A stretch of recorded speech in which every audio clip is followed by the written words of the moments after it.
नमो नमः। इस वीडियो में हम बात करेंगे त्वा और ल्यप प्रत्यय के बारे में। समझने का प्रयास करेंगे कि त्वा प्रत्यय का क्या अर्थ होता है, ल्यप प्रत्यय का क्या अर्थ होता है और इनका प्रयोग किस प्रकार से किया जाता है। कहते हैं यदि एक ही कर्ता क्रम से एक के बाद दूसरी दो क्रियाएं लगातार करता है तो जो पहली क्रिया है उसमें त्वा या फिर ल्यप प्रत्यय को लगा करके वाक्य बनाया जा सकता है। सबसे पहले हमें यही समझना है कि ये जो बात कह रहा है ना कि एक के बाद एक क्रियाएं हो रही हैं। अब तक हमने जो दो प्रत्यय पढ़े उसमें हमने देखा कि कर्ता एक होता है, क्रियाएं दो होती हैं, बस उसकी कुछ कंडीशन थी। जैसे कि तुमुन प्रत्यय में क्या था कि एक क्रिया जो है वर्तमान काल की होनी चाहिए, एक क्रिया भविष्यत काल की होनी चाहिए। वहीं हमने देखा सत्रि प्रत्यय में क्या था कि एक क्रिया वर्तमान की अगर है तो दूसरी क्रिया भी वर्तमान की ही होनी चाहिए। अब यहाँ पर देखिए जो ये त्वा और ल्यप प्रत्यय है इसमें क्या कंडीशन है।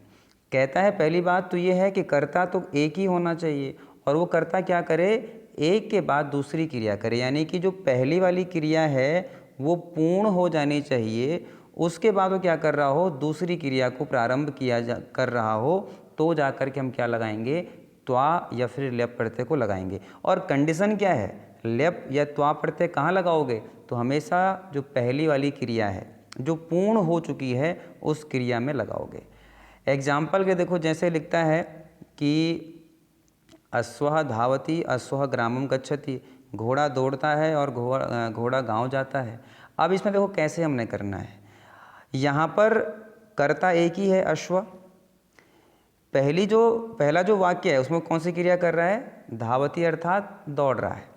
दूसरे वाले में कौन सी क्रिया कर रहा है, गच्छति यानी कि जाने वाली क्रिया कर रहा है। अब जो ये धावती वाली क्रिया है ये कौन सी क्रिया है, ये पहली क्रिया है जो कि पूर्ण हो चुकी है और दूसरी वाली क्रिया चल रही है। तो हम इसमें क्या करेंगे, जो पहली वाली क्रिया है उसमें क्या लगा देंगे, त्वा प्रत्यय लगा देंगे। तो रूप बनेगा अश्वः धावित्वा ग्रामम गच्छति, यानी घोड़ा दौड़ करके क्या करता है, गांव जाता है। ऐसे है कि बालकः आम्रम खादति बालकः जलम पिबति, बालक आम खाता है, बालक जल पीता है।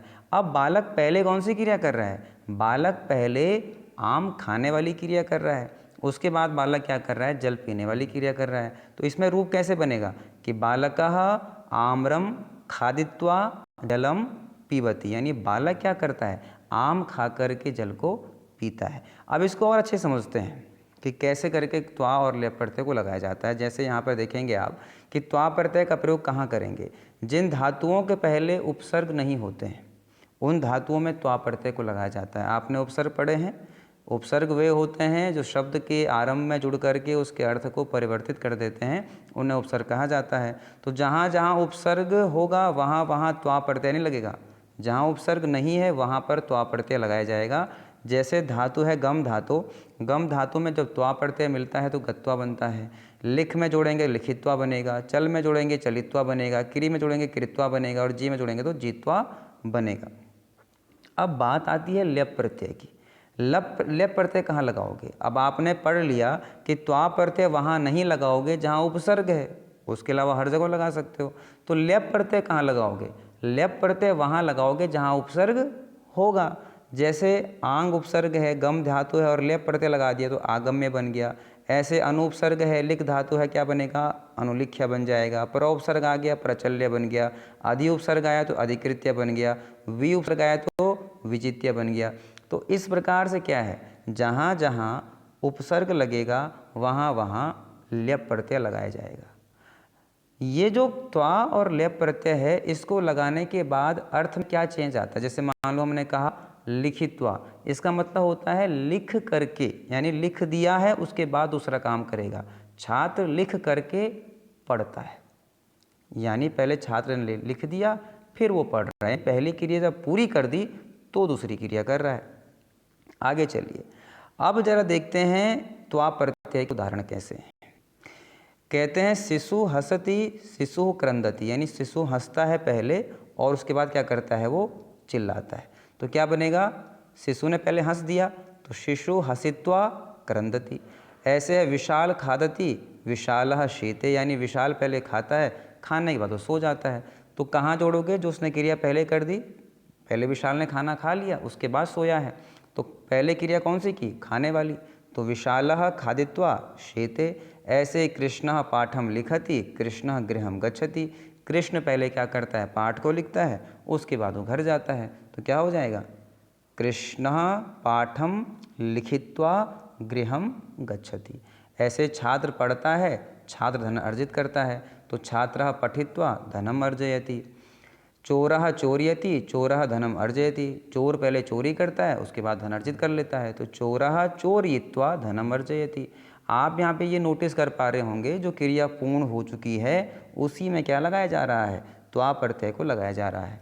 कृषकः परिश्रम करोति, कृषकः धनम अर्जयति। किसान पहले मेहनत करता है तभी धन कमाता है। तो कृषकः परिश्रम कृत्वा धनम अर्जयति। आप इन सभी एग्जाम्पल्स में देख पा रहे होंगे, कर्ता एक ही है, क्रियाएं वो दो कर रहा है। बस उन दो क्रियाओं में क्या है कि पहली वाली क्रिया पूर्ण हो चुकी है, तो दूसरी क्रिया वहाँ पर हो रही है। आगे बात आती है कि जो ये त्वा प्रत्यय है, क्या ये सभी लिंगों में परिवर्तित होता है? जैसे हमने पढ़ा था कि जो सत्रि प्रत्यय है वो पुल्लिंग में अलग बनता है, स्त्रीलिंग में अलग बनता है, नपुंसक लिंग में अलग बनता है। तो क्या ये जो त्वा प्रत्यय है, क्या ये सभी लिंगों में अलग अलग बनता है या फिर ये अव्यय होता है, यानी इसका अर्थ चेंज नहीं होता है? तो जो त्वा प्रत्यय क्या होता है? एक अव्यय के रूप में होता है। चाहे हम पुल्लिंग की बात करें, चाहे हम स्त्रीलिंग की बात करें, चाहे हम नपुंसक लिंग की बात करें, इसका एक ही रूप चलेगा। अगर हम कहेंगे राम तो रामः पठित्वा ही बनेगा, अगर हम कहेंगे रमा तो रमा पठित्वा ही बनेगा। तो यानी कि हर लिंग में ये एक समान रहता है। जैसे एग्जाम्पल के लिए हमने कहा गम धातु मैंने त्वा प्रत्यय लगाया, क्या बनेगा? गत्वा बनेगा। तो सह गत्वा आगच्छति, वह जाकर के आता है। मन में जुड़ा तो मत्वा बनेगा कि भक्तः ईश्वरम रक्षम मत्वा जीवति। पा में जोड़ेंगे पीत्वा बनेगा कि केशव क्या करता है? दूध पीकर सोता है, तो केशवः दुग्धम पीत्वा शेते। त्यज में जोड़ें क्या बनेगा? त्यक्त्वा बनेगा कि सैनिक क्या करते हैं? डर को त्याग करके युद्ध लड़ते हैं, तो सैनिकः भयम त्यक्त्वा युद्धयति। भू मतलब भूत्वा कि अहम शिक्षकः भूत्वा छात्रान पाठिष्यामि, यानी मैं क्या करूँगा? शिक्षक बन करके छात्रों को पढ़ाऊँगा। तो त्वा प्रत्यय या फिर ल्यप प्रत्यय का मतलब आता है, जैसे हमने अगर जोड़ा पठ धातु में क्या बनेगा? पठित्वा, यानी पढ़ करके, यानी दूसरा काम करेगा, है ना? तो दो क्रियाएं का इसमें बोध हो जाता है। ऐसे एग्जाम्पल आता है हमारे पास ल्यप प्रत्यय का। अब हमने पहले कह दिया है कि ल्यप प्रत्यय का प्रयोग करेंगे हमेशा उपसर्ग के लिए। तो कहा कि छात्रः विस्मरति, छात्रः पुनः पठति। छात्र भूल जाता है तो फिर दोबारा पढ़ता है। तो अब क्या है कि छात्रः अव्वी में क्या है? उपसर्ग है विस्मृति में, तो क्या लग जाएगा? यहाँ पे ल्यप लग जाएगा। क्या बनेगा? छात्रः विस्मृत्य पुनः पठति। शिष्यः गुरुम प्रणमति, शिष्यम विद्याम लभते। शिष्य क्या करता है? गुरु को प्रणाम करके विद्या को प्राप्त करता है। तो अब यहाँ पे जो प्रणम्य है ना, यहाँ पे परोपसर्ग आ गया, तो क्या बनेगा? शिष्यः गुरुम प्रणम्य विद्याम लभते। ऐसे ही विद्यार्थी कक्षाम प्रविशति, विद्यार्थी स्वस्थानम गच्छति। अब जो ये प्रविशति है यहाँ पे परोपसर्ग है, तो क्या बनेगा? विद्यार्थी कक्षाम प्रविश्य स्वस्थानम गच्छति। भाई इतना ध्यान रखना है, जहाँ पर उपसर्ग होगा वहाँ पर ल्यप प्रत्यय का ही प्रयोग करना है। भक्तः देवम संपूजयति, भक्तः भोजनम करोति। संपूज्य में जो है समुपसर्ग है, तो क्या बन जाएगा? भक्तः देवः संपूज्य भोजनम करोति। स आगच्छति, सह गच्छति। अब आगच्छति में क्या है? आंग उपसर्ग है, तो क्या बनेगा? स आगत्य गच्छति। तो इस प्रकार से हमने यहाँ पर त्वा और ल्यप प्रत्यय को समझने का प्रयास किया। हमने देखा कि कर्ता एक ही है, क्रियाएं उसकी दो हैं, और दोनों क्रियाओं में कंडीशन ये है कि पहली क्रिया पूर्ण होकर के दूसरी क्रिया होनी चाहिए। तो जो पहली वाली क्रिया है उसमें में से क्या लगाया जाएगा?